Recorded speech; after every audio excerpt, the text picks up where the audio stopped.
Shabbat Shalom, everyone. I'm Rabbi Chaitovsky. Welcome to another video Dvar here from my office at BMH-BJ. This week's Torah portion is Parshat Ki Tisa, and there are many interesting facets to the Torah portion, some of which seem to fit very beautifully with what has come before. Of course, we have the appointment of Bitzalel. I spoke about him last year in my video Dvar, what an amazing person he was, almost like a Renaissance man, and his relationship to his grandfather Hur, and how appropriate it was that Bitzalel be the architect and the foreman for the Mishkan project, as it was his grandfather Hur who stood up to the golden calf, the people who wanted to worship the golden calf. And so how fitting it is that he is sort of the antidote to that an ironic justice. I want to talk for a moment about the sin of the golden calf, because for us it seems really amazingly irrelevant, the idea of worshiping an idol. And we know from the Torah's perspective that this was a colossal misstep, coming as it did just weeks after hearing God's own voice say, "You shall have no other gods before me." And whether our commentators follow through and say that this was a sin of idolatry or not, initially it certainly seems to be that. But because it's idolatry and we don't have any relationship to idolatry today, it's difficult for us to really fathom the relevancy of this particular event, even though we know that this event has reverberated throughout the ages. It gives us Yom Kippur. It gives us the day of forgiveness. Yom Kippur is the day that Moshe walks down off of the mountain, secure in the message of God's forgiveness, and he tells the people, "Salachti, God has told me that I have forgiven." So it is relevant in that regard, but what is really going on with the sin of the golden calf?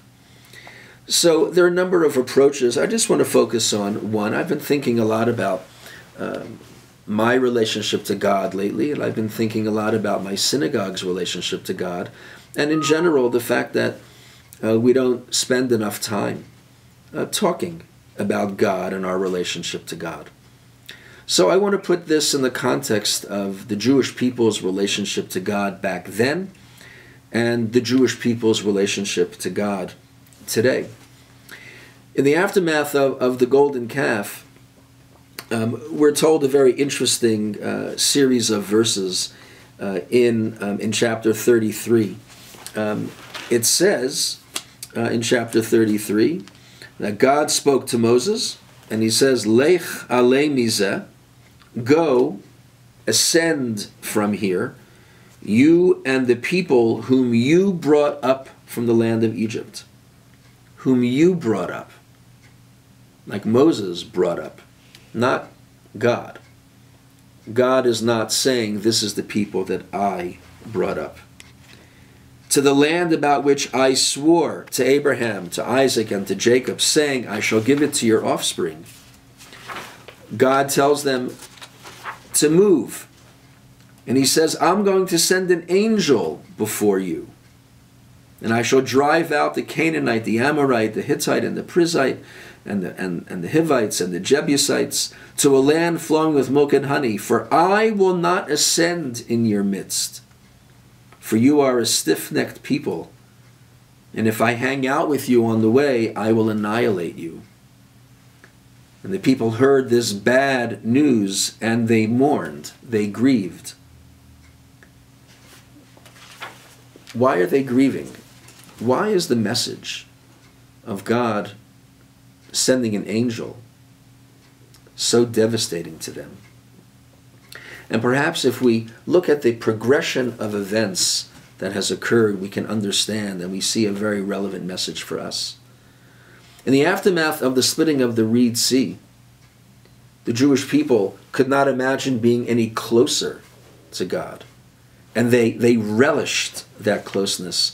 And Moshe had to drag them away from the shore of the Reed Sea because they thought they couldn't get any closer to God. And Moses said, wait, there's going to be a moment when you'll be even closer.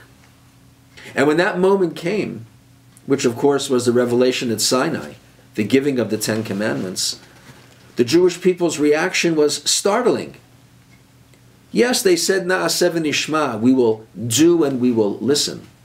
But upon hearing God's voice, Chazal tell us that the Jewish people ran.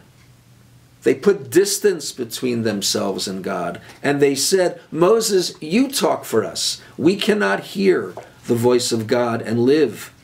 If we hear God's voice one more time, we will perish. Please mediate for us. This is very fascinating. At the shore of the Reed Sea, they want to be close to God. And when hearing God's voice and getting the gift of Torah from God, one of their reactions is, we want to put distance between God and ourselves. Why would they do that? God here is responding, you want distance? You demonstrated by your worship of the golden calf that you crave distance. You want distance? You ask for distance? I will give you distance. I will send an angel. I will not go with you. This is devastating news for the Jewish people because deep down, I believe they wanted a close relationship with God. I believe that everyone wants a close relationship with God. And it's almost a passive-aggressive kind of stance that we have, not just in our relationship with God, but also in interpersonal relationships. We fear getting too close, and we crave a little bit of distance. But that distance is really a sign of weakness and a sign of just uncertainty on our part and doubt on our part. Doubt about ourselves. In a relationship, there are demands that are made, and their demands are, they go both ways. And some people don't want to live up to that. And for a whole variety of reasons, they crave that distance. Well, that's what the Jewish people did. In the aftermath of Sinai, God made demands on them. And the Jewish people practically ran the other way. And the golden calf is the symbol of that craving for distance. But when they heard from God's mouth that distance you want, distance you're going to get, they recognized that that is not really the way to go. And they did their best, with Moses' help, to get back in a right relationship with God, in a close relationship with God. And I think that's it's a symbol for us. It's relevant to us in our own journeys, in our own interpersonal relationships, and of course in our relationship with Judaism, and our relationship with God. These are important conversations to have, and our synagogue, the members of this synagogue, are engaging in this conversation now with me and with their friends.